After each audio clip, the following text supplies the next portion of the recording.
Entre Karlsruhe et Strasbourg, le territoire de Haguenau-Wissembourg a débuté son histoire industrielle à l'aube du XVIIIe siècle grâce à ses ressources naturelles, le bois et l'eau. Et puis, plus récemment, du fait de sa situation géographique, l'implantation de sociétés étrangères, notamment allemandes, a dessiné son paysage économique actuel. L'après-guerre a été une formidable chance pour ce territoire parce qu'il a pu se construire avec la région industrielle de Karlsruhe, mais aussi avec la puissance économique du Baden-Württemberg et de l'Allemagne en général. Un dynamisme qui s'est traduit en un peu plus de 10 ans par une progression de sa population de 20 000 habitants. Atout démographique donc, mais pas seulement.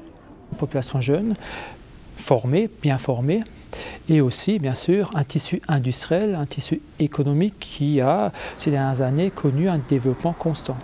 On a eu la chance d'avoir des dirigeants locaux qui ont su investir et faire des mutations en interne pour toujours s'adapter au marché, à la mondialisation. Et ce qui fait qu'aujourd'hui, on a encore un taux d'industriels supérieur à la moyenne nationale. Avec 6 000 emplois en plus en 10 ans, la population active des 25-54 ans atteint les 94 000 personnes.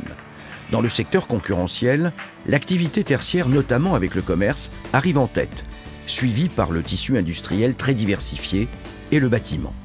L'artisanat n'est pas en reste, avec plus de 4 000 entreprises. Quant à l'agriculture, elle a connu la même évolution qu'ailleurs. 400 exploitations de moins en 10 ans. Mais on voit aussi l'émergence d'exploitations agricoles d'une plus grande taille, certainement aussi plus modernes, ce qui fait qu'elles arrivent à se positionner sur le marché. Malgré la réactivité des chefs d'entreprise du territoire, la crise est passée par là. En 3 ans, le chômage a progressé de plus de 11%. Progression également du nombre de bénéficiaires du RSA. Des difficultés sociales qui n'empêchent pas les acteurs locaux de préparer l'avenir.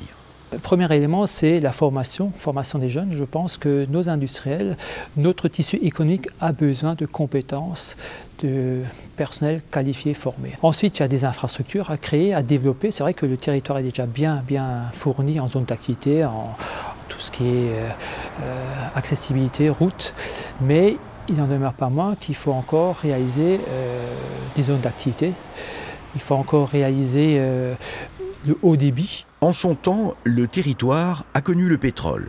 Autre temps, autre voie de développement en utilisant une autre ressource naturelle, la géothermie. Et puis, il y a les perspectives liées au ferroviaire. Nous avons la chance d'avoir Alstom qui a conforté ce site en le spécialisant sur une gamme de trains qui va connaître des croissances, des productions assez importantes dans les prochaines années. Et donc, ça va nécessiter la création d'un réseau de sous-traitance assez dense. Autre ressort de développement pour ce territoire, le Rhin bien sûr, et le port de Lauterbourg. Nous avons là 50 hectares d'une nouvelle zone d'activité plurimodale qui va nous servir à développer de nouvelles activités dans la logistique, mais aussi, nous espérons beaucoup, dans l'industrie de la transformation. L'avenir est à l'optimisme, forcément. Avec tous ces atouts, on peut qu'espérer le meilleur pour ce territoire à l'avenir.